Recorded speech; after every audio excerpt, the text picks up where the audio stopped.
Welcome to another DragonLance Saga Order of Ascetics news episode. It is Bakukul Frost Cult the 12th. My name is Adam, and today I ran through the Arcana Chronos and I found some exciting news. Well, interesting anyway. Now, I would like to take a moment and thank the DL Saga YouTube members and Patreon patrons and invite you to consider becoming a member or patron. You can even pick up Dragonlance Media using my affiliate links in the description below. All right, so I've got 4 articles that we're going to be talking about, as per usual, that we sort of do. A newly announced game. We're going to be talking about someone's suggestion of rules to just completely avoid using when you're playing Dungeons & Dragons. And then, of course, there's a humble bundle that's worth that's worth talking about. And then we're going to close it out with a wonderful History.com article about Dungeons and Dragons. So let's dive into the news. Hey, Corey, how you doing, man? All right, this is from Polygon. What was that D&D Warlock game at the Game Awards? The studio answers our big questions. Wizards of the Coast reveals its next Dungeons and Dragons inspired action game. Let's watch the review. All of this magic, this pact we have forged. What is the cost?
In the Critical Role series that was just on Amazon, not the newest one, but the last season, wasn't there someone with like raven feathered like cloak or something like that? They were like worshiping like a raven god or something.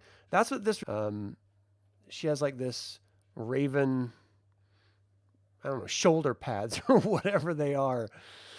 But I mean, again, this doesn't have anything. We're going to get into the article here in a second, but just first impressions. It looks like, you know, a very generic first-person shooter game, but with magic instead of bullets. Where she's just using magic to blow people apart. And, you know, they're back in like the era of Doom and Wolfenstein. The studio that did Doom, ID, also did one called Hexen, where you could have specific classes basically, but you were still running through this first-person shooter basic game, but it was set in like fantasy, medieval type thing. Very D&D oriented, but magic was the same way, where you just sort of like threw magic spells, sort of like 5th edition is, where you have... That's what this reminds me of. But anyway, let's get into it. Renan, how you doing? Never played Warlock, but would try out the class. So, can Wizards of the Coast turn Dungeons & Dragons into Star Wars, a singular universe where countless stories in countless genres can be told? Based on the number of the in-work video games based on the tabletop property, there's clearly a hope. Warlock, Dungeons & Dragons, revealed during the 2025 Game Awards, adds to the possibilities.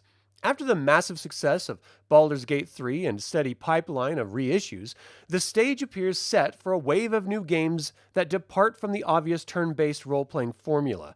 Wizards announced a new game from Jedi Survivor director Stig Asmussen earlier this summer, and now there's Warlock from the in-house Invoke Studios. The Game Awards trailer introduces Khatri, played by Battlestar Galactica's Tricia Helfer, an original character and ex-weapons master who's unlocked supernatural powers. The teaser features a brooding tone, a swarm of monsters, including a death kiss, and Tools 46 and 2, oh, that was Tool, thrumming underneath it all. But it was light on details. Invoke promises to show gameplay in 2026 with a planned 2027 launch. So what is Warlock actually about? Ahead of the Game Awards reveal, Polygon sat down with Jeff Hattern, VP of Creative at Invoke, to pull back the curtain on what the team is building, why it centers on a warlock, and how lessons from its previous D&D title, the polarizing Dark Alliance, are shaping this new adventure. From Dark Alliance to Warlock's more singular gameplay experience. Invoke Studios itself is relatively new, but far from inexperienced. The Montreal-based developer is built from the team formerly known as Turk, or TQ Games, founded in 2012 and acquired by Wizards of the Coast as part of the publisher's growing investment in AAA game development. The studio has grown to roughly 180 people, Hattern says, many of whom have spent years making action-adventure titles together. That's kind of in the DNA of the studio and our expertise, Hattern says. So we felt like taking the D&D brand into the space was a great way to make a quality game with our skill set. Their previous project, 2021's Dungeons & Dragons Dark Alliance, was pitched as a spiritual successor to the early 2000s Baldur's Gate Dark Alliance games, but it ultimately shared little DNA with its predecessor, and players found it ambitious, stretching further than its execution. Wizards delisted the game earlier this year, making it playable only offline for existing owners, a short epilogue for a big swing. With Warlock, Hattern emphasizes a much sharper focus for both gameplay and story, instead of evoking the sprawling improvisational freedom of a TTRPG. Invoke is honing on a single-class fantasy and a brand new character. If we try to do too much of what D&D can offer, then we can get scattershot, he says. Focus is always something to strive for, and being really on a clear vision for what we want to build. It really is about finding the fun of what is specific to your game. You can only play as a warlock, but the magic system will be everything. So why a warlock? For Hattern, the answer comes from decades of fascination. In D&D, warlocks have a really high charisma stat, he said. That kind of person that walks into a room and everyone stops talking and pays attention. They're able... Hold on, this is annoying the shit out of me. Where did it go? They're able to convince some of the more powerful beings in the world, and it's back! To bestow magical powers on them. What kind of person is this? I wanted to take that and craft that experience of becoming a warlock. That question shaped Katri, the game's protagonist. She's an ex-warrior and weapons master whose presence draws on characters like Furiosa from Mad Max Fury Road and Vanessa Ives from Penny Dreadful. The latter especially for her strange and unnatural and not very clean magic. Hattern jokes the game's dark fantasy vibe is a far cry from Gandalf in the pointy wizard hat. Invoke isn't confirming the exact location of the Warlock just yet, though Hattern has longtime D&D players are going to recognize potentially the location and some of the characters. Newcomers, meanwhile, won't need decades of lore to follow Katri's story. Everything you need to play in the game is going to be taught with the game, he says. Where Warlock diverges sharply from similar-sounding games is how it treats magic. As Hattern sees it, many action titles boil spellcasting down to colored projectiles or area of effect blasts. Invoke wants something more systematic, closer to the improvisational spirit of tabletop, but still within a handcrafted framework. There's always a straightforward way to use these spells, Hattern says, but what we're asking players to do is to think creatively with the magic. There's utility baked into all of these spells that they can use to solve environmental challenges, traverse the world, uncover secrets, and fight monsters in unconventional ways. The team's favorite moments in testing come when players combine spells experimentally and solve challenges their own way. That blend of structure and agency is how Invoke hopes to honor the tabletop heritage without chasing an impossible one-to-one adaptation. Despite working under Wizards of the Coast, where many projects are cooking at once, Invoke is building Warlock with both autonomy and access. Hattern describes strong internal support and direct communication with the D&D team to ensure authenticity. We're very well supported, he says. We have access to some of the best developers in the world. At the same time, we're autonomous to craft inside this world of D&D. And, well, he's really excited about that Death Kiss. What's a D&D game without some sick monsters? I'm anxious to kind of showcase what we're working with there with that one. Warlock is currently in development for PC, PlayStation 5, and Xbox. All right, yeah, it sounds very run-of-the-mill to me, and the Dark Alliance was horrid from every review I ever saw on it. It was one of those games where I was interested to try it when it came out, but then I saw so many bad reviews, I didn't want to pay for it to then just have that same terrible experience. So I just kind of ignored it. And it seems justifyingly so, because so did everyone else, including Hasbro. My big concern is that this is connected to Wizards of the Coast. That's the biggest problem. Baldur's Gate 3 was successful because they leased the IP and made it themselves. They weren't involved with WotC at all. Everything WotC touches gets broken. You can spell it out with D&D itself. You can spell it out with the artwork and the creative direction. You can spell it out with the tone of the game, or the fact that they're only showcasing Forgotten Realms and all of their IPs for some reason. And the fact that every single game system they've tried to do themselves has shit the bed, including their 3D virtual tabletop. If they can't even do a tabletop, how can you expect them to do a game? So I don't have any hopes for this to actually be any good at all, if it even sees the light of day. We're 2 years away from that even happening. And the fact that they're doing a teaser without even being able to show any in-game footage tells me we're way too early on in development to do anything, because that teaser is all just 3D. It's not saying it's in-game footage. So I don't know. I don't have any hope. And you're right, Renan. It was definitely a tool.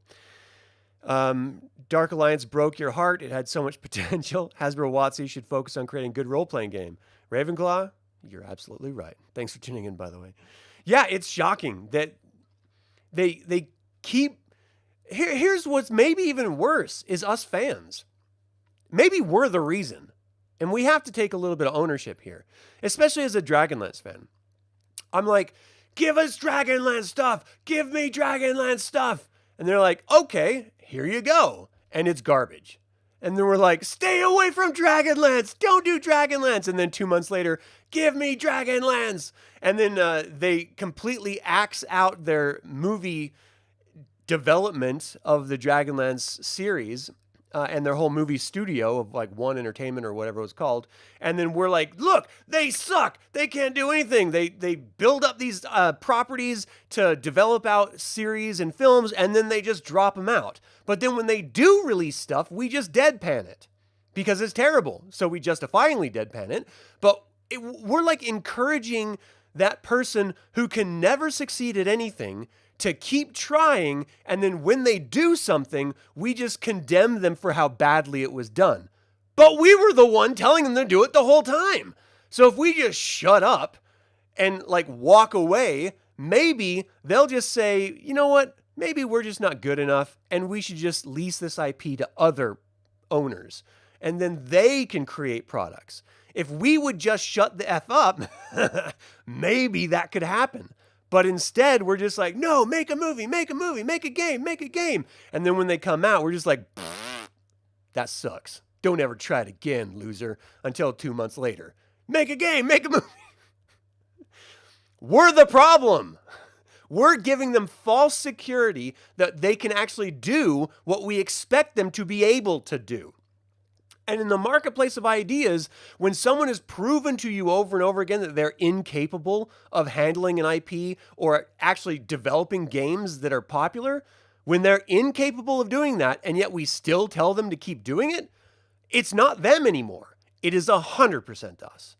So anyway, I don't have any hopes for this game being any good. I don't have any interest in it. And I just want Wizards of the Coast to sell off or lease out all of the IPs that they hold who have proven track records. And that way, we might actually get something that we all collectively love. You want a show that makes sense, Skull Cowboy? We all do. We all do. Thanks for tuning in, man. All right, next up. Dungeon Masters, it's time to stop using these rules in D&D combat. Oh, snap. Jack Filsinger is throwing the gauntlet here. Dungeons & Dragons has lots of different combat rules that can either be cumbersome, difficult to explain, or just ruin the experience altogether. Some of these rules are worse for beginning players, while others can prove annoying to more seasoned veteran players. Or some of these rules just aren't very fun to run as a dungeon master. So, are there solutions? And which rules should we do away with in 5th edition Dungeons & Dragons? If you're asking yourself these questions, look no further than this list. Here are some combat rules for Dungeons & Dragons that we should get rid of. So this is all according to Jack Filsinger. I'm going to give you my takes on each of these as I go through them. But let me know what you think. Should we get rid of some rules? And look, let's be fair. D&D 5th edition 2024 version did get rid of some rules from 5th edition 2014 version.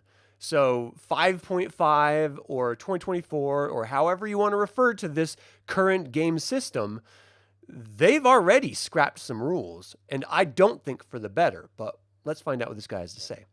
Number 8, initiative. Yes, really. Okay, hear me out. I'm not suggesting that dungeon masters or players should do away with the keeping track of turn order. All I'm ultimately suggesting is that maybe we do away with rolling for it every time. Ultimately, Dungeons & Dragons is a team game that's meant to instill a sense of cooperation in its players. In some ways, it'd prove more interesting if players just determined their order of operations when in combat. Of course, you'd still have to limit 1 turn per character per round for balance, but this could prove a unique way to shake up the flow of combat. This is how it used to be. You'd have group initiative. So the bad guys would roll initiative, the good guys would roll initiative. And so what this guy is actually saying is, hey, let's go back to the way we used to play, the way that the rules used to be, instead of actually getting rid of something, because that's exactly what he's saying here. Maybe he just is ignorant, and so he doesn't know. And that's okay, because if you don't know, then you don't know. But everything old is new again with Dungeons & Dragons. That's just the way it is. And so, yeah, I totally agree too. You should have group initiative and then just let the players go. But the downside to that is you have the more vocal players jumping in, ordering other players around. And so it causes a bit more of a headache for the DM to try to stymie that inherent behavior of those players. That's not really fun for the less vocal players to constantly be ordered around or told how to play their character in that type of an environment. So, I don't know. Like, I could see both sides of that coin. What do you guys think? Number 7, help actions. You're on your own. Help actions in which one player can give another player advantage on their roll by assisting them are all well and good out of combat, but the stakes are a lot lower. However, something is frustrating, at least for me as a DM, at watching players give one another an advantage in combat right at critical moments. Not only can this make combat difficult to balance, but it can also mean that players who have natural disadvantages against certain monsters can turn that disadvantage into an advantage. But it can be brutal when it comes to keeping combat feeling fair. What does fair mean? The dice are supposed to be the adjudicator of fair, and that's chaos. All that being said, I can appreciate the sensibilities in this one. First time listener, hey, Sith the Brick, how you doing? Thanks for tuning in. You want them to re-release the out-of-print books for their IPs? Yeah. I mean, it would be nice if they could reprint them, but there is print on demand, even though those prints on demands are usually from scanned versions of the out-of-print material through like DM's Guild or Drive-Thru RPG. The help action in combat, look, that actually feeds directly into what he was complaining about in the previous rule set. If you don't have initiative, then players are actively vocalizing what they're doing before it all happens. Like, hey, how about you help me go take this ogre? You go on the left and I'll go on the right and we'll flank his ass. Like, you're helping each other, which then feeds into that, then gives you advantage. So either this author isn't really thinking through this list and he's just trying to be sort of clickbaity, or he's just not thought through it in general, or he's just confusing himself, because that's the end result of getting rid of initiative, is players working collaboratively more often. And that then leads to them helping each other out in initiative situations or in advantage situations. But if you don't like it, just get rid of the rule. You're the DM. Like, exercise your authority. Come on. So what do you guys think about this initiative and this advantage thing? Let's see. Simple answer. Let's go back to 2nd edition AD&D and take what works from the editions. Yeah, and many of us have. This is why you like lighter narrative games. That's totally fair. Roll the dice is law. All right, so partial cover. Too tedious. The next rule is really one that needs to be done away. Okay, first of all, what's tedious? It's a 2 bonus. A 2-point armor class bonus. It's always been there in D&D. It's always going to be there. I just don't understand why that's tedious. This rule is really one that needs to be done away with when it comes to creating battle encounters for beginning players. You never run a game for beginning players where people don't get confused about cover rules. Ultimately, there's a really easy way, in your opinion, to streamline this. Full cover should be in effect. If a player or an enemy chooses to hide behind a rock or other structure, they cannot be targeted by an attack. But as long as they're making attacks, they should be able to be targeted without the need to calculate new armor classes by virtue of partial cover. It's just too much to deal with.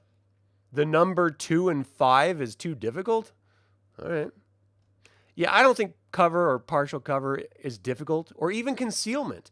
But concealment, partial, and full cover are all things that are very simple to determine. Are you actively communicating, or, just if you're using a battle map, just draw a visual direct line. If they intercept the square, then they have partial cover. If they don't, they have full cover. That's the really quickest way of doing it. But if you're just doing it theater of the mind, are you actively fighting the person that's trying to target you? Because if you're shooting arrows or lobbing spells, that means you're partially revealed to them, meaning you have partial cover. It's a total logical situation. And if the players find it difficult, hey DM, do your damn job and you do the math. Like, what's wrong with people? Sounds like he was paid to come up with some article in the last resort. Yeah, I think you're absolutely right. Or he chat GPT'd it. Number 5, surprise, even playing field. First of all, let's be fair. Surprise in 5th edition is not surprise. It's just disadvantage on initiative. That's not surprise. Even in 1st edition, all surprise did was shave off a couple segments in a round, which isn't really that big of a deal when you think about it. So let's get into this. Surprise rounds are either element, and here's the deal. There's no like free actions in the newest versions of D&D for surprise. It just means you have disadvantage on your initiative. You still might go first. You're just like, ooh, and then react. The ooh was the surprise. Oh, so funny. He was introduced to D&D by Critical Role in 5th edition. Yeah, probably. Sounds like someone had trouble counting past 10 without removing their shoes. He's like wiggling his toes. Wait, is that my pinky toe or is that my... Surprise rounds are another element of Dungeons & Dragons combat that always feels more confusing than it's worth. This is particularly the case when players try really hard to initiate surprise rounds on their end. Sure, it's a useful tool for DMs, but players can try to take advantage. What's the advantage? I don't understand. Am I misinterpreting the rule? Because it seems pretty clear that all it gives you is a disadvantage in your initiative roll in the newest edition. Is he not talking about the newest edition? Ultimately, this is another rule that's somewhat hard to litigate on as a dungeon master and can really throw the balance off an encounter out of whack. Unless the surprise is so obviously clear that it has to be done to keep the friction feeling grounded, DM should do away with this rule altogether. I actually don't know a lot of people who run surprises. Oh, that's weird. Let me know in chat. Did this just cancel? Because I'm getting like errors on my side. If you guys can still see me and stuff, let me know. But it's not a challenging concept. And even if someone on one side did get a free attack like you had in some previous editions, who cares? It's just one free round. That's it. Big whoop. All right. Thank you. All right. Number 4, free actions with some exceptions. I might be behind this one. For the most part, some free actions feel fair in D&D combat. Taking and communicating with other players is a free action, for example. That doesn't need to be reined in. depending on how long it goes on. If you're in combat, you only have 6 seconds. If you cannot communicate in 6 seconds in real time, then I put a line in the sand saying, all right, that's it. That's all you can say. Let's move on. Because otherwise, you have like full monologues between players, between actions. How is that logical? For the most part, some free actions feel fair in D&D combat. However, frankly, there's a ton of free actions in Dungeons & Dragons that can be technically done in conjunction with your main action that don't feel realistic. A round of combat is supposed to be 6 seconds. It's somewhat hard to believe that a player could aim and fire a bow and potentially quickly interact with an object within 6 seconds, especially in the heat of battle. Plus, this is another one of them players seem to abuse if you're not careful. I feel like there's not enough details about what he's complaining about, but I will say that in a round, you have your action, you have your move, you have your reaction, and you have your bonus action. That is a whole lot of BS for one player in 6 seconds. Just a whole lot of nonsense. So that's what bothers me, is that you have 4 actions to take in one full action. And that's just...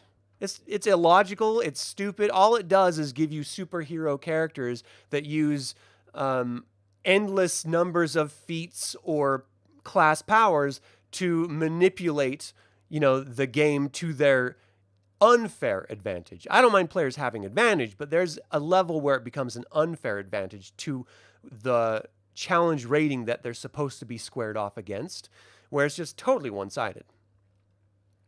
So yeah, I agree with this somewhat. There's something about the American education system for 40-plus grognards like us. Do they teach math and critical thinking skills nowadays? I don't know. But you might be onto something. You ran into a person today at a game shop that's willing to teach people about 5th edition rules. Well, good for them. Look, I don't want to stop anyone from having fun however they want to have fun. Like, just because I don't enjoy it doesn't mean they shouldn't, you know what I mean? So stuff like that, I don't mind. Like, do your thing, I'm not going to harsh your mellow. Because that's something the kids say. Number 3, moving through allies, no pushing. This is another weird rule that has never made sense to me, and one that I often homebrew against.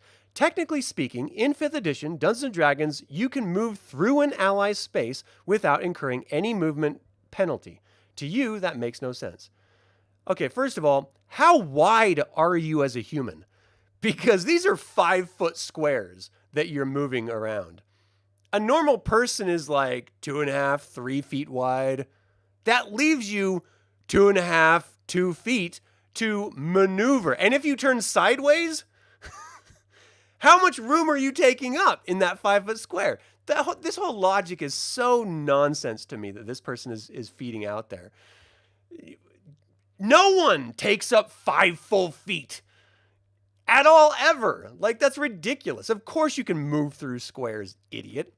Obviously, on a physical level, the player occupies the space, so how can another player move through it? Have you never been in a line to use the bathroom or buy a ticket or some popcorn or anything like that? Like, ever? Can you move through an ally without incurring a penalty and then gain cover by virtue of standing behind them? Personally, I usually treat this kind of movement as though it was difficult terrain for allies. This is an interesting question, though, because if a player is behind another player, I don't give them cover.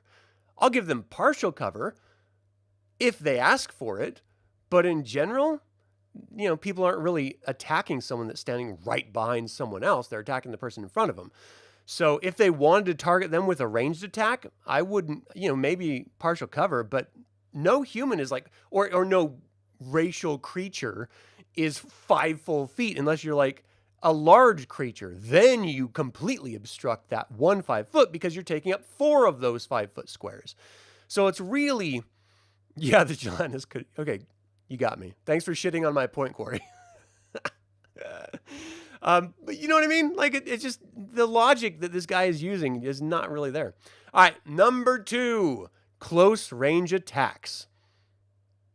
A bit illogical. Close range attacks. I agree with this a lot.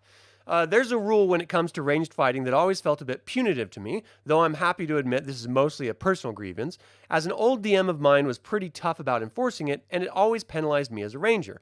When you're within 5 feet of an enemy, you have disadvantage on ranged attacks. On some level, this makes sense to me. After all, it's a ranged weapon. Why should it work just as well in melee? However, I would argue that even at 5 feet in real life, a ranged weapon would still pack a punch. Again, I'm happy to admit this is a personal vendetta more than anything else, though.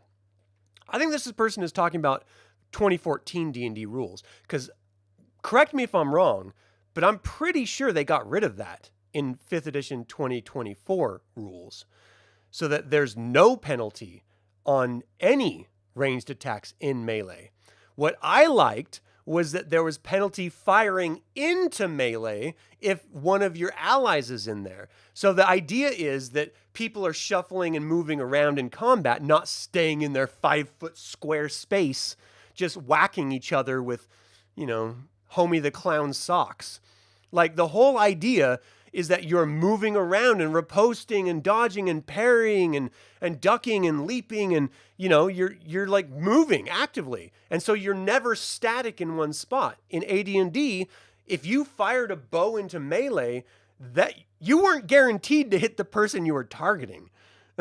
There's actually, depending on the size and number of people in that cluster, you would have to roll a dice to find out which one that was actually in front of the arrow once it got there, because the time it takes for the arrow to go. So I always loved that rule because it really messes players up and it makes them think tactically about a battlefield, which normally they don't. They just run in and whack something, and that's always bothered me. So in modern editions, I think it is very much just, it doesn't matter, do your thing. You have endless spells with cantrips. You have endless ability to cast without being interrupted. Let's just let everyone just do whatever they want. That's kind of what it feels like. Because rules aren't fun. And so let's get rid of the majority of them. It's written by a person raised on video games and social media. Yeah, I think you're right. Be honest, 5th edition is fine if you stick with the original 3 books. Don't use anything else, especially those horrible adventures. They can be rough. All right, number 1, attacks on death saves. Too cruel. What? Lastly, this is one that I think we should do away with for the greater good, as dungeon masters tend to abuse this. Technically speaking, when an attack hits a player when they're making death saves, it counts as a failed death save, and 2 if it's a critical hit. While this makes sense, the rule has always felt unfair and unfun to him. First, if a player falls unconscious, why would an enemy continue attacking them? Second, because they get back up. If you're a goblin and you watched someone drop down to the ground after being beaten by, let's say, a hobgoblin or an ogre, and then someone ran up to them and suddenly they popped back up after whispering some magical words, wouldn't you in your head be like, when the next person falls down, I'm going to hit that person. I'm going to make sure they don't get back up. That's a logical thing. Of course they would do that, because otherwise you get back up after the death save, or when someone heals you, or, it's just so ridiculous. Why would they not make sure they're dead? First of all, it's an unfair advantage to the monsters already with the death saving throw. So if you don't like it, just get rid of the death saving throw and have them be dead. That's how it used to be. And look, if you get a bad guy to 0, a monster or an enemy, they're dead. That's the assumption. So why is that not the case with the heroes? And then why is it an unfair advantage for the monsters who are dead at 0 to then run over to the hero who's not dead at 0 to kill him? They're trying to kill them. That's why they got him to 0 in the first place. So they're just trying to get rid of the already unfair advantage that the players have over the enemy. And you're complaining about that? Sounds to me like you're a whiner. And yeah, Ravenclaw, what about the coup de grace? Of course. When I was in the military, we called it a double tap. Or a confirmed kill is what we would call it. You'd just walk up and make sure they're dead. All right, and that's the article. So are any of these logical to you? There's a couple of them that I can see the point and I could sort of go along with, but the vast majority of these sounds like nonsense. Either the person hasn't really played, or they've never played other editions, or there's something else going on in their psychology that the logic doesn't quite hold up. So it would be nice if they detailed out what version of the Dungeons & Dragons game they're playing, because for all I know, they could be playing OD&D because they're just saying Dungeons and Dragons. Well, there's a whole lot of versions of Dungeons and Dragons, going from ODD, BDD, 3rd edition, 4th edition, 5th edition, 5th edition. So which is it? They're all different rule sets. Yeah, I don't know. Let me know what you guys think about that. All right. Now, any I'm not sure I want to go through all the comments, but let's take a glance since you mention it. If you're so concerned with realism, why is finishing off a downed opponent on this list? Ha! Yeah. The player can always reorder themselves in initiative whenever they want. You simply delay your action. Yeah. If your help action makes too difficult and balanced combat, you probably shouldn't TM. I'm sorry, but this is like 90% wrong and goes against the baseline idea behind D&D. Yeah. Hard to take advice about mechanics when you get time wrong. Segment 6 seconds, round 1 minute, turn 10 minutes. Yeah, but that's which edition are you talking about? Because that's AD&D, that's not D&D. All right. So, I love it when people just call out nonsense. All right, here's a fun one. If you're bored of Dungeons & Dragons, its biggest rival has discounted a treasure trove of books by over $440. I've actually taken advantage of this.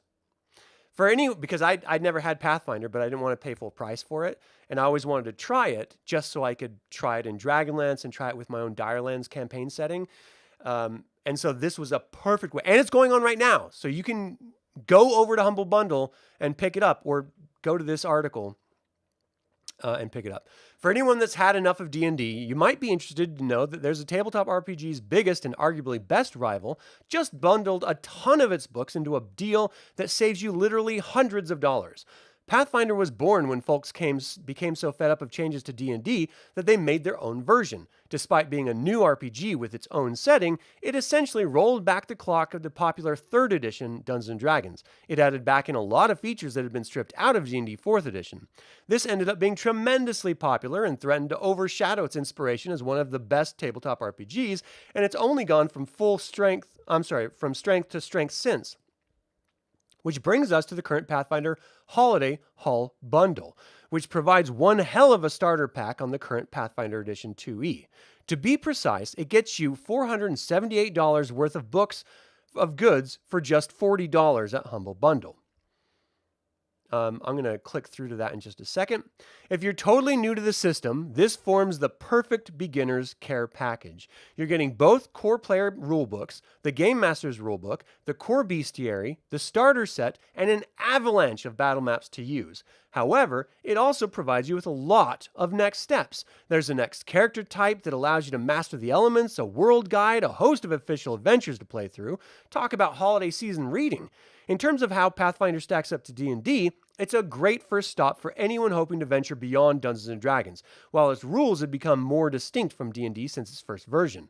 There's still enough shared D&D that it feels familiar. It isn't a total step into the dark. It's incredibly well supported too, so it's not as if you're run out of things to do. Pathfinder is overflowing with source books and ideas that are a lot more adventurous than D&D typically is. Don't get me wrong, I adore D&D, but Pathfinder is fantastic too. And this introductory offer is really quite something. So just as a comparison, Pathfinder Player Core Manual is $30 on Amazon. On the Humble Bundle, I did a $15 version, which gave you 2 Player Core books, the Monster Core, a bunch of adventures, a bunch of battle maps, the GM Core book, the Player Core book, GM screen, and I thought there was the starter set in this as well. Oh, Beginner Box Remastered Edition right here. So it gives you all sorts of goodies, and it's all like $15. And you could all, of course, go up to the $50 or the $45 and get more and less of these. But if you've never played Pathfinder before and you're looking for a way of breaking into it, I think this is a great way of doing it. It's certainly the way that I ended up taking, because I'm always looking to save money when it comes to RPGs. And this is a great way to break into this particular rule set without breaking the bank. If you really just want you have to do the $15 level if you want the Monster Core Manual. Bottom line. But that is also 27 items for half the cost of one player core book. So that's a hell of a deal, in my opinion. And I would highly recommend, if you get money from the holidays, or if you just want if you were saving up for something, you've got 16 more days to take advantage of this. So if your grandma's sending you a couple bucks, maybe consider this as an option. Again, I don't have any piezo stake. I don't care if you do this or not. I just saw it and I thought it was a great deal, and I thought I'd bring it to you guys. Because look, yeah, Pathfinder has its own setting. Who cares? You can play Dragonlance in any setting. You can play Dragonlance in Pathfinder. So why not? And if you've never done it, why not give it a try? That's what I think. Have you guys played Pathfinder? What do you think of it, if so? I'm interested to hear what you have to say. You've been thinking about using Shadowdark or Adventure Conqueror King to finish out your long Comatose Chronicles campaign. Crunchy and streamlined. Yeah, I don't know enough about Shadowdark or Adventure Conquering King. I don't know anything about Adventure Conqueror King. I've never even heard of that. All right, the last one that I wanted to talk about today was History.com's When Dungeons & Dragons Cast Its Spell on 1980s America. As D&D enchanted imaginative youth, it also became a battleground for parents and pundits who feared its influence. The seminal role-playing game Dungeons & Dragons began fittingly in a basement, a modest wood-paneled rec room in the Wisconsin home where Gary Gygax lived with his wife and 3 kids. There, Gygax and his friend Dave Arneson bonded over a shared interest in tabletop war games and J.R.R. Tolkien's Lord of the Rings. In 1974, they went in to create one of the most influential and controversial pastimes of the late 20th centuries. Though D&D sprang from what was once considered a nerdy subculture, like the game-obsessed heroes of the Netflix series Stranger Things, it grew into a mainstream phenomenon. Its rise, however, unleashed both fandom and fear in 1980s America. Napoleonic Wars to Wizards. In the old war games first developed by the Prussian army during the Napoleonic Wars, you were the general of an army and you were moving entire legions around, explains David M. Ewalt, author of the D&D History of Dice and Men. In D&D, Gygax and Arneson introduced elements of fantasy fiction, wizards, barbarians, elves, and more, but also centered the action on individuals rather than entire armies. You're controlling one person, and you're changing where that character goes next and growing their skills and abilities over time, Ewalt explains. Unlike previous war games that reenacted real battles, D&D was built on open-ended gameplay with a clear winner or endpoint. Instead, players collaborate on a collective adventure under the watchful eye of a dungeon master who serves as both lead storyteller and referee. These innovations help establish modern gaming's emphasis on characters, progression, and leveling up, a concept that now appears in everything from Grand Theft Auto to Candy Crush. I really like this because of the imagery. They've got such really great old school images. D&D breaks into the mainstream. In its early years, the complicated nature of Dungeons & Dragons limited its growth. The first printing arrived as a plain brown box that contained polyhedron dice of unusual shapes and 3 typo-filled booklets detailing the game's complex rules. For a long time, it was only popular with this subset of male college student gamers who were interested in military history, says Joseph Laycock, an associate professor of religious studies at Texas State University and author of Dangerous Games. There was a lot of math in it. But the game's reach slowly expanded. By the early 1980s, D&D gained a toehold in the zeitgeist. Steven Spielberg's 1982 blockbuster E.T. the Extraterrestrial featured young Elliot trying to persuade his older brother to let him join in a game. Yeah, I remember that. That was so cool. The mainstream attention was not always positive. In 1979, 16-year-old college students James Dallas Egbert III disappeared into campus steam tunnels after leaving a suicide note. A private investigator hired by his family fixated on the boy's occasional D&D games as the root cause of his troubles. Egbert resurfaced but died by suicide the following year. Laycock says the investigators had overlooked other factors that may have led to his death. Egbert started college when he was 16. He was manufacturing his own PCP, or angel dust. He was gay and from a conservative Texas family, Laycock says. If there was any connection to D&D at all, it was that he was drawn to anything escapist because he had a lot he wanted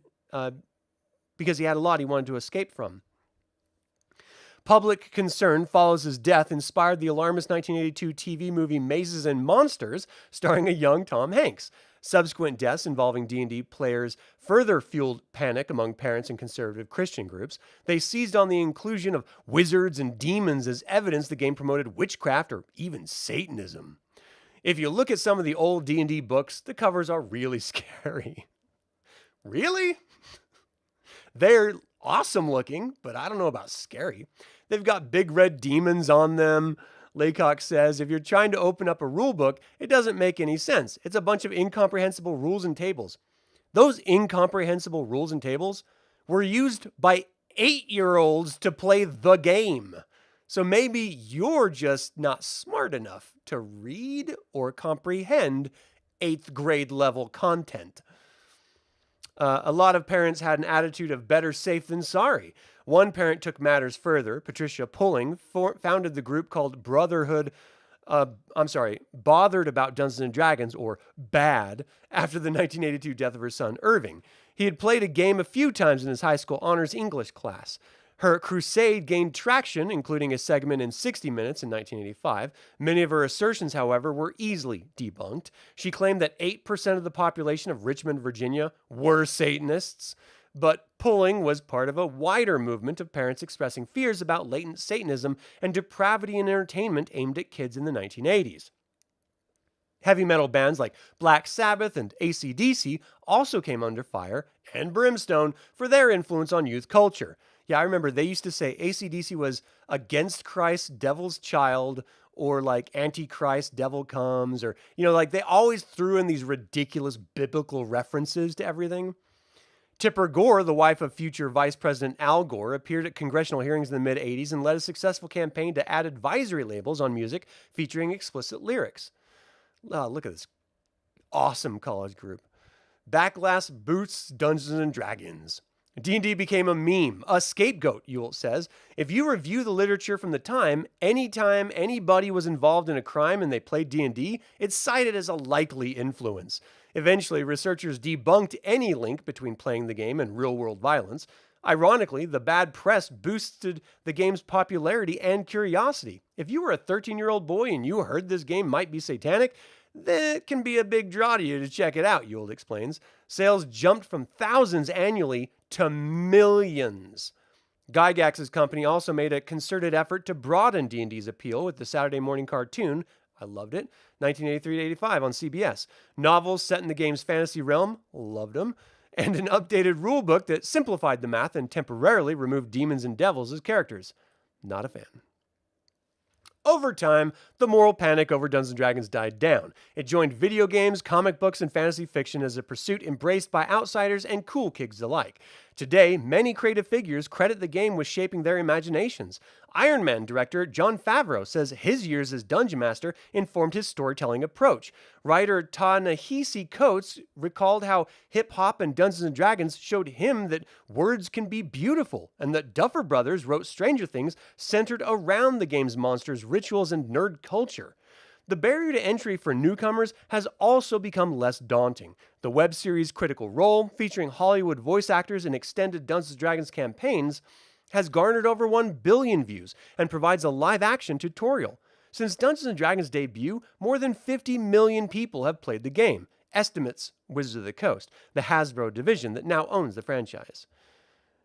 I'm going to keep this in here. If you or someone you know is struggling with suicidal thoughts or self-harming behaviors, call or text 988 to get help from the 988 Suicide and Crisis Lifeline. Seriously. I love articles like this because not only does it validate all the bullshit that we had to deal with as kids, all the nonsense that our American culture, and I'm sure globally, respectively, went through over a stupid game. A game that I desperately loved playing all the time, a game that is indelibly a part of my life and now my son's life as well as we're playing online together, a game that has connected me with friends since my childhood till today and brand new friends in every actual play that I run on this channel. It's a great pastime. It's a great hobby. And to have it like lambasted by assholes who don't know how to read or can't comprehend charts and tables or basic math does not make us the weird ones. It makes them the dumb ones. It's that simple. And what's more odd? Enjoying something or shitting on someone for enjoying something? Which of those is the worst pastime? Ugh. So is a calculus book, yeah. Dear God, who remembers the book Turmoil in the Toy Box? I don't. I don't know that one at all. Parents were going nuts back in those days over so much fear generated by the news. Yeah, my parents too. They took my Dungeons & Dragons book, but I was lucky enough that they actually read through them and determined they were not, in fact, satanic. And so they gave them back to me. But that was a rarity. You know, I was lucky. You still have PTSD from the Satanic Panic. You love all your Iron Maiden cassettes just because of the covers. Oh, yeah. Well, the Iron Maidens one were great. It's a shame Kevin Bacon never made a movie about just letting kids play D&D like he did about dancing. Yeah. What would that be called? If Footloose was the dancing one, would it be Die Loose? Would it be Roll the Dice? Would it be, you know, it's got to be something quick and catchy. Roll the dice. There you go. All right. We have it. Let's make that movie, Kevin Bacon. Come on, man. All right. And that's all I had. What do you guys think about these sort of like reimagining these eras that were so rife with controversy and stigma? And now we're sort of reflecting back on them with clean, clear glasses and just going, wow, we were really messed up. Why did we as a culture go through all that nonsense? I always love those sort of like reflections in modern eyes of nonsense of the past. Personally, I enjoy it. It was a pain living through it. And for those of us who did live through it, it kind of sucked. But let me know your thoughts below. I'd love to hear what you have to say. Are you going to be picking up the Humble Bundle for Pathfinder? And what do you think about these rules that this individual wants you to get rid of in your D&D games? And then finally, what do you think of the Warlock video game? Is this something you're excited for? Are you going to go run out and play it? Look, I'm sharing my opinions. You're sharing yours. We don't have to agree on anything, but I do like that this is an open forum where we can actively share ideas, even if we disagree. No one's going to shoot you down. No one's going to try to cancel you for it. We don't care if you enjoy playing the game one way and we enjoy playing it in a different way. The best role-playing games are the games that you love playing in the way you love playing them. Bottom line. So as long as that's the baseline, let's have healthy conversations. All right. Thank you guys so much for tuning into this OA News episode. Feel free to email me at info@dlsaga.com. I would like to take a moment and remind you to subscribe to this YouTube channel, ring the bell to get notified about upcoming videos, and click the like button. This all goes to help other Dragonlance fans learn about this channel and its content. This channel is all about celebrating the wonderful world of the Dragonlance Saga. Thank you so much for joining in that celebration. So, for Dragonlance Saga, and until next time, my name's Adam Slanjavar.